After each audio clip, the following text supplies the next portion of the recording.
News India देख रहे हैं आप। मैं हूं आपके साथ पूजा अग्रवाल। उत्तराखंड की खबरों में आप सभी का स्वागत है। शुरुआत बुलेटिन की खबरों के साथ करेंगे।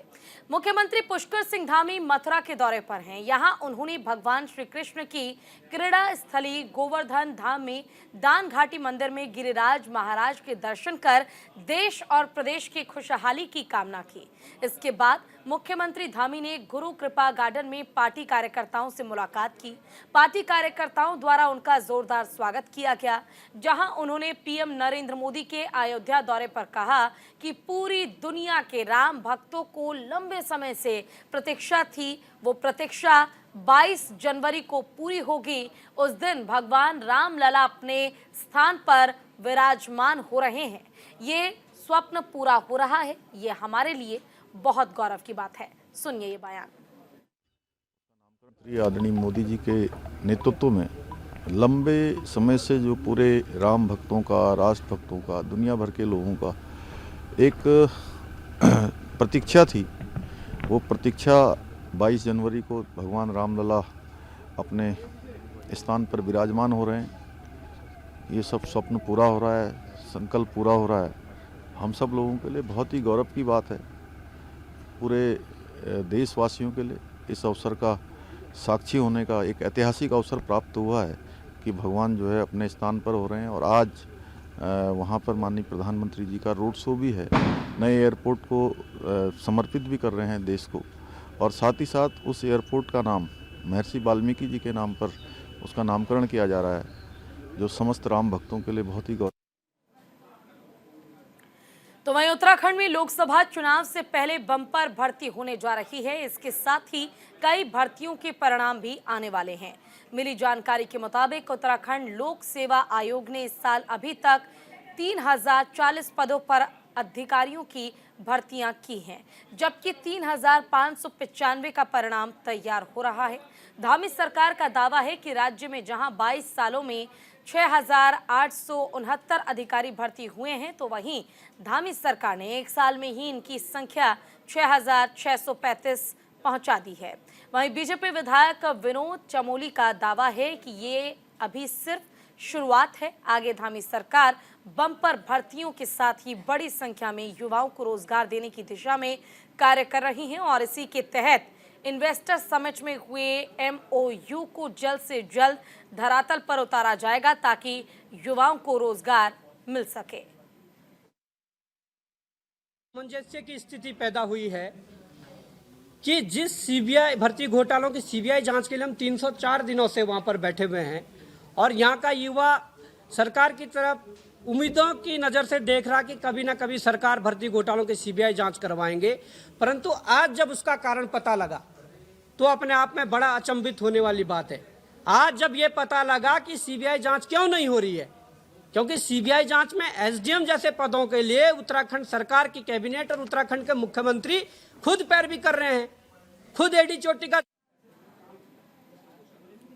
तो वहीं देश भर में बीजेपी विकसित भारत संकल्प यात्रा कार्यक्रम चला रही है, जिसका रथ अब लक्सर पहुंच चुका है। लक्सर में बीजेपी कार्यकर्ताओं ने इस रथ का गर्मजोशी के साथ स्वागत किया और इस दौरान जन समस्याएं निवारण शिविर में भी लोगों की समस्याओं का निपटारा किया गया, जिसकी शुरुआत पूर्व सीएम और सांसद रमेश पोखरियाल ने की।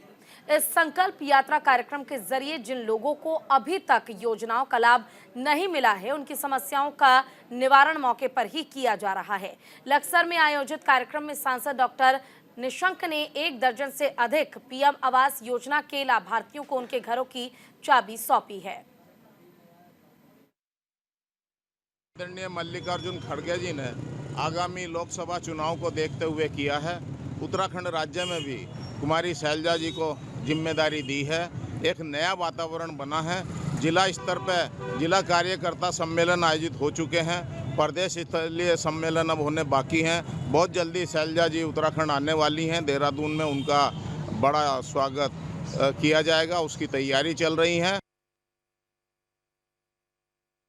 पहला ऐसा उदाहरण होगा जब किसी देश का प्रधानमंत्री सीधे गरीब से अंतिम छोर पर बैठे रहने वाले व्यक्ति से बात करता है और उससे पूछता है कि जो मैं भेज रहा हूँ वो आपको मिल रहा है कि नहीं मिल रहा है और उसका लाभ तुम ले रहे हो कि नहीं ले रहे हो। अभी 27 तारीख को 2 दिन पहले ही इसी हरिद्वार के एक मत्स्य पालक से सीधे प्रधानमंत्री जी ने बात की, हम सब लोग उसके साक्षी थे, वहीं सब बैठे हुए थे। आज ये जो विकसित भारत संकल्प यात्रा है, आपने देखा सब लोगों ने संकल्प लिया कि ये विकसित भारत बनाना है हमको।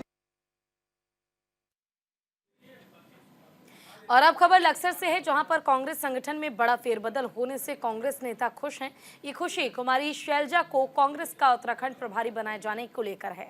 बता दें कि आगामी लोकसभा चुनाव को देखते हुए कांग्रेस हाईकमान ने संगठन में फेरबदल किया है। इस फेरबदल को लेकर कांग्रेस प्रदेश महासचिव राजेश रस्तोगी ने क्या कुछ कहा है, वो भी आपको सुनवाते हैं, सुनिए। आदरणीय मल्लिकार्जुन खड़गे जी ने आगामी लोकसभा चुनाव को देखते हुए किया है। उत्तराखंड राज्य में भी कुमारी शैलजा जी को जिम्मेदारी दी है। एक नया वातावरण बना है। जिला स्तर पर जिला कार्यकर्ता सम्मेलन आयोजित हो चुके हैं। प्रदेश स्तरीय सम्मेलन अब होने बाकी हैं। बहुत जल्दी शैलजा जी उत्तराखंड आने वाली हैं। देहरादून में उनका बड़ा स्वागत किया जाएगा, उसकी तैयारी। तो वहीं 22 जनवरी को जहां रामलला अपने गर्भगृह में विराजित होंगे, इस अवसर पर अयोध्या ही नहीं बल्कि हरिद्वार में भी जश्न का माहौल होगा। 22 जनवरी के दिन विश्व प्रसिद्ध हर की पौड़ी को भी फूलों से सजाया जाएगा। शाम के समय हजारों दीप हर की पौड़ी पर जलाकर उत्सव मनाया जाएगा, जिसकी जानकारी श्री गंगा सभा के महामंत्री तन्मय वशिष्ठ द्वारा दी गई है। और उन्होंने बताया कि 22 जनवरी को हरिद्वार की हर की पौड़ी पर रामलला के गर्भगृह में विराजमान होने पर उत्सव मनाया जाएगा। 22 जनवरी का दिन हम सब के लिए एक ऐतिहासिक दिन होगा। उस दिन रामलला अपने गर्भगृह में विराजमान होंगे। पूरे देश में एक उत्सव और उल्लास का माहौल होगा और पूरे देश में बड़े बड़े आयोजन उस दिन किए जा रहे हैं। हम भी श्री गंगा सभा के तत्वाधान में इस बार जैसे देव दीपावली पर हर की पौड़ी को सजाया जाता है, ऐसे ही हर की पौड़ी के साथ साथ पूरे हर की पौड़ी क्षेत्र को एक भव्य रूप में सजाया जाएगा और एक बड़ा भव्य आयोजन हम इस बार 22 जनवरी को कर रहे हैं। इस आयोजन में आप सब भी। और अब खबर रुड़की से है, जहां पर लाखों रुपए की पॉलिथीन का जखीरा जीएसटी विभाग ने बरामद किया है।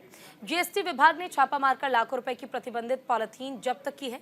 नगर निगम से 200 मीटर की दूरी पर बादशाह होटल में प्रतिबंधित पॉलिथीन के सैकड़ों कट्टे पाए गए हैं। फिलहाल पॉलिथीन स्वामी से 1 लाख रुपए का जुर्माना वसूला गया है। साथ ही जांच के बाद बड़ी कार्रवाई की बात भी कही गई है। के कमिश्नर सर के निर्देश थे कि जो भी सिंगल यूज़ प्लास्टिक है प्रतिबंधित, इसको जो है रोका जाए और राज्य में आने पर इस पर रोक लगी हुई है। इसके खरीद, बिक्री और परिवहन पर रोक है। तो हमें सूचना प्राप्त हुई थी कि यहाँ पर जो है सिंगल यूज़ प्लास्टिक का जो है खरीद बिक्री के लिए संग्रह किया जा रहा है। तो हमने इसको यहाँ पर छापा मारा है आज सूचना के आधार पर, और हमें यहाँ पर ठीक ठाक सिंगल यूज़ प्लास्टिक मिली है, जो इसका भी माल इसमें गाड़ी में लोड किया जा रहा है। हम इसे जो है सीज कर रहे हैं। उत्तराखंड हाईकोर्ट ने वन विभाग में 2018 के बाद आउटसोर्स 102 कर्मचारियों की सेवा समाप्ति को लेकर दायर याचिका पर सुनवाई करते हुए सेवा समाप्ति के आदेश पर रोक लगाने के साथ ही कोर्ट ने वन विभाग और सरकार से पूरे मामले में स्थिति स्पष्ट करने को कहा है। मामले की सुनवाई के लिए कोर्ट ने 3 जनवरी की तारीख तय की है। कई सालों से वन विभाग में नौकरी कर रहे उन्हें बाहर कर दूसरे आउटसोर्सर्स कर्मी को रखा जाना न्याय उचित नहीं है, जबकि उनकी जगह पर रेगुलर कर्मियों को ही रखा जा सकता है।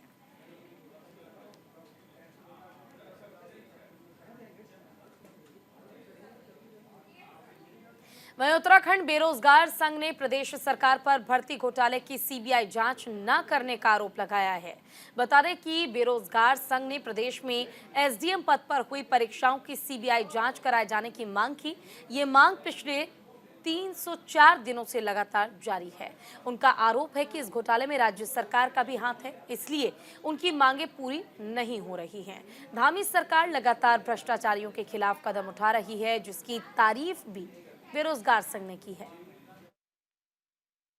सामंजस्य की स्थिति पैदा हुई है कि जिस सीबीआई भर्ती घोटालों की सीबीआई जांच के लिए हम 304 दिनों से वहां पर बैठे हुए हैं और यहाँ का युवा सरकार की तरफ उम्मीदों की नज़र से देख रहा कि कभी ना कभी सरकार भर्ती घोटालों की सीबीआई जांच करवाएंगे, परंतु आज जब उसका कारण पता लगा तो अपने आप में बड़ा अचंभित होने वाली बात है। आज जब ये पता लगा कि सीबीआई जांच क्यों नहीं हो रही है, क्योंकि सीबीआई जांच में एसडीएम जैसे पदों के लिए उत्तराखंड सरकार की कैबिनेट और उत्तराखंड के मुख्यमंत्री खुद पैरवी कर रहे हैं, खुद एडी चोटी का जोर लगा रहे हैं कि किस प्रकार से भ्रष्टाचार करके, लेन देन करके, भाई भतीजावाद करके वो एसडीएम बना। चलो इसी बीच एक बड़ी खबर आ रही है, वो आपको बता दें। रुड़की में ठंड का कहर बढ़ गया है। अभी नहीं मिलेगी कोहरे से राहत, लोगों को घर से निकलने में होगी दिक्कत। सड़कों पर वाहनों की रफ्तार भी धीमी हो गई है। वाहनों की लाइट जलाकर चलने की सलाह दी गई है ताकि सड़क दुर्घटना से आप खुद को बचा सके। तो ये इस वक्त की बड़ी और अहम जानकारी हम आपको दे रहे हैं। मौसम विभाग की चेतावनी के बाद उत्तर भारत के मैदानी क्षेत्र में घने कोहरे की दस्तक हो गई है। उत्तराखंड के जनपद हरिद्वार में येलो अलर्ट जारी किया गया है। रुड़की क्षेत्र में भी ठंड में इजाफा हुआ है। घने कोहरे के चलते आम जनजीवन प्रभावित हुआ है। घने कोहरे के चलते सड़कों पर वाहनों की रफ्तार धीमी हो गई है। वाहन चालकों को लाइट जलाकर चलने की सलाह दी गई है। मौसम विभाग के अनुसार उत्तर भारत के मैदानी क्षेत्र में आने वाले दिनों में घना कोहरा रह सकता है। न्यूनतम तापमान 4 डिग्री सेल्सियस दर्ज किया गया। कोहरे के चलते स्कूल जाने वाले बच्चों को काफी परेशानी हुई। कई स्कूलों में समय से पहले छुट्टी दे दी गई।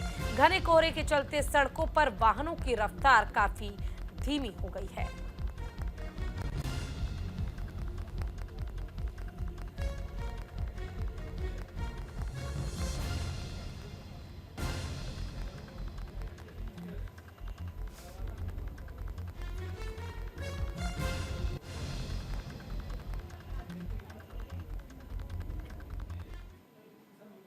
खबर लक्सर से है, जहां पर पूर्व मुख्यमंत्री और सांसद डॉक्टर रमेश पोखरियाल ने कांग्रेस पर जमकर निशाना साधा है। उन्होंने कहा कि कांग्रेस बेचारी है, जिसे कोई मुद्दा सूझ नहीं रहा है। साथ ही कांग्रेस ग्लोबल इन्वेस्टर समिट को लेकर उठाए गए सवालों पर जवाब देती नजर आई। सुनिए।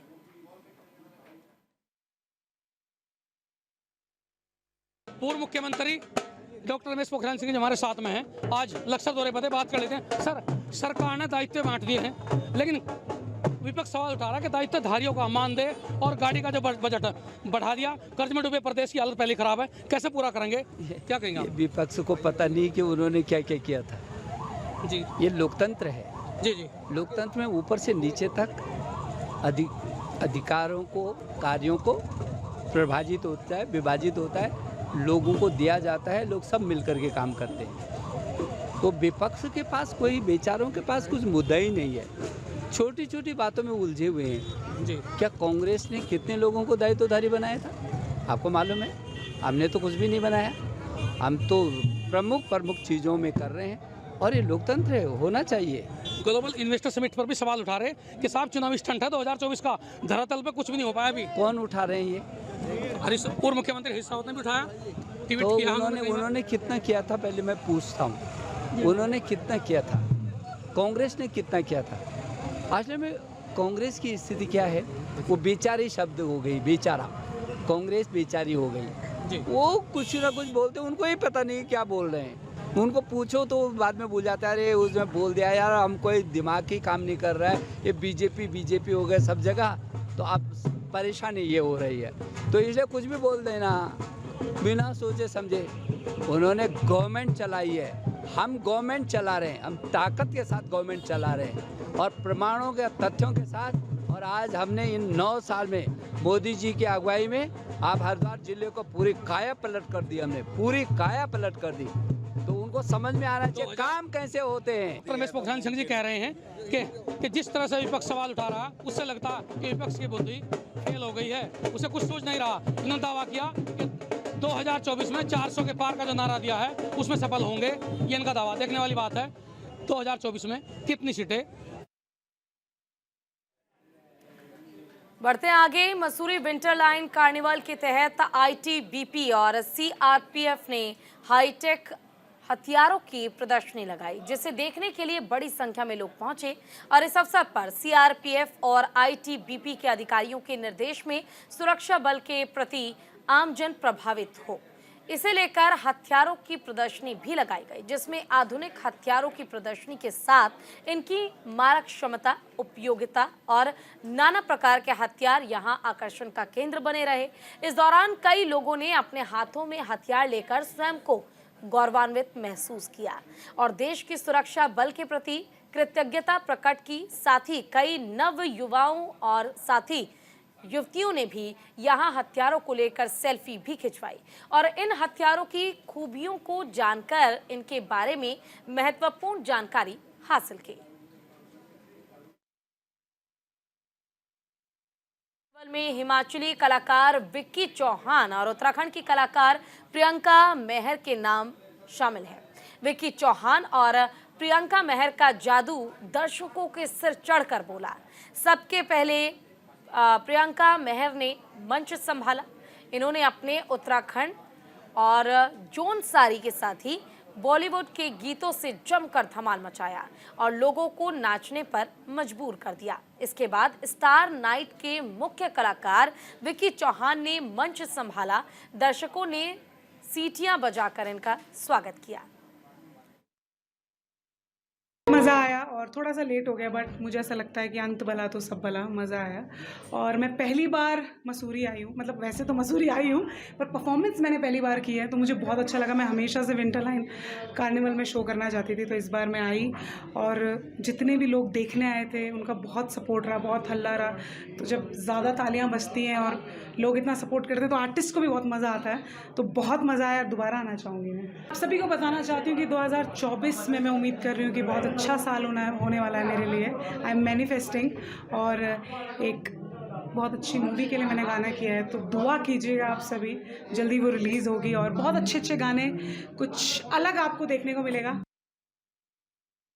टाउन हॉल में मज़ा आ गया उस क्राउड के बीच परफॉर्म करके। पिछले वर्ष भी मैंने यहाँ परफॉर्म किया था, समय थोड़ा कम था और आज पूरी सांस्कृतिक संध्या का जो लुत्फ मैंने क्या, जो पब्लिक ने उठाया, जो पब्लिक झूमे, जो उन्होंने मज़े किए, तो उसमें एक कलाकार को अच्छा लगता है कि जिस चीज़ के लिए उसको बुलाया गया, जिस कार्यक्रम को उसने प्रस्तुत किया, उसमें उनकी उस पब्लिक ने जो एंजॉय किया, वो सबसे बड़ी खुशी होती है कि नहीं, जो लोग मेरे को सुनने आए थे वो खुश होकर वापस गए, वो खुशी। प्रकृति का नियम परिवर्तन है, समाज में ये चीज़ें बदलते, परिवेश में जो है ना ज़रूरी भी है। लेकिन मैं ये ज़रूर कहूँगा कि आप अगर संगीत की बात करें, पारंपरिक जो गीत है, पुराने जो गीत है, जो हमारे उन लोगों ने गाए हैं जो आज हमारे लिए धरोहर माने जाते हैं, उनके गीतों के साथ छेड़खानी नहीं होनी चाहिए, बिल्कुल नहीं होनी चाहिए। जो आप नया अपना एक्सपेरिमेंट कीजिए, नए आप गाने गा लीजिए, फिल्मी धुनों पे आप गाने ना बनाइए, पंजाबी धुनों पे आप गाने ना बनाइए, अपने गानों में आप फ्यूजन कीजिए, अपने गानों में आप कोई नई चीज़ें कीजिए, ऐसे एक्सपेरिमेंट कीजिए जो लोगों को भी अच्छा लगे। हरिद्वार में ऑल इंडिया ट्रांसपोर्ट वेलफेयर महासंघ की ओर से एक बैठक का आयोजन किया गया, जिसमें फिटनेस सेंटर को प्राइवेट में देने की समस्या और सीएनजी परमिट खोलने को लेकर चर्चा की गई। इस बैठक में सभी यूनियन के पदाधिकारियों ने अपने विचार साझा किए, जिसमें बहादुराबाद में प्राइवेट फिटनेस सेंटर खोले जाने और नए ऑटो टेम्पो परमिटों के विरोध में सभी कर्मशील वाहनों का चक्का जाम करने का ऐलान किया गया। ये विरोध प्रदर्शन जनवरी के पहले सप्ताह में किए जाने की बात कही गई है। साथ ही सरकार पर गाड़ियों को जबरन जब्त किए जाने का भी आरोप लगाया गया। बात यह है, हम फिटनेस सेंटर प्राइवेट आप करो, हम ये कह रहे हैं जिस तरह के प्रदूषण सेंटर खुले हुए हैं, या कंपनी है, टाटा कंपनी है, महिंद्रा कंपनी है, आइसर कंपनी है, उनमें ही दे दो ना फिटनेस, वो फिटनेस कराओ, कोई दिक्कत नहीं, वहाँ भ्रष्टाचार नहीं होगा। ये भ्रष्टाचार भी करेंगे, गुंडागर्दी भी करेंगे, क्योंकि बड़े बड़े माफिया हैं, बड़े बड़े डॉन हैं, बदमाश हैं, जिन्होंने टेंडर ले रखे हैं और सरकार वहाँ पर भ्रष्टाचार, एक तरफ कहते हैं कि भ्रष्टाचार मुक्त कर रहे हैं और इधर भ्रष्टाचार को आप बढ़ावा दे रहे हैं। तो हम तो यही मांग कर रहे हैं कि एक प्राइवेट जो अपने ये ऑटो के नए परमिट जारी कर रहे हैं, नए परमिटों का भी हम विरोध करते हैं। हम लोग सब हरिद्वार डिस्ट्रिक्ट की सारी यूनियन वाले इकट्ठे हुए हैं, तो यहाँ सैनी आश्रम में एक मीटिंग की गई है। हमारी यही मांग है, ये जो फिटनेस सेंटर प्राइवेट को दिया जा रहा है, क्या सरकार को अपने आरआई, अपने आरटीओ पे कोई भरोसा नहीं है? क्या वो इस लायक नहीं है कि इन गाड़ियों की फिटनेसिंग कर सकते? नहीं तो ये क्या खेल चल रहा है कि इनको मतलब प्राइवेट सेंटर में इनको फिटनेस सेंटर देना पड़ रहा है। और प्राइवेट सेंटर हमने दिल्ली में भी देखा है और कई जगह देखा है, ये 4-4, 5-5 दिन में तो फिटनेस होती है और अंट शंट खर्चा मांगते हैं वो। बार बार उनको गाड़ियों को फेल कर देंगे क्योंकि अपने खाने के लिए। जितनी बारी ये गाड़ी को फेल करेंगे उतनी बारी ही हमारी फीस दोबारा कटेगी। कोई भी एडजस्टमेंट नहीं करते बिल्कुल भी है। हम ये चाहते हैं कि ये फिटनेस सेंटर प्राइवेट में ना जाए। और इसी के साथ फिलहाल के लिए उत्तराखंड की खबरों में बस इतना ही, लेकिन खबरों का सिलसिला लगातार जारी रहेगा। आप कहीं मत जाइए और देखते रहिए न्यूज़ इंडिया। नमस्कार।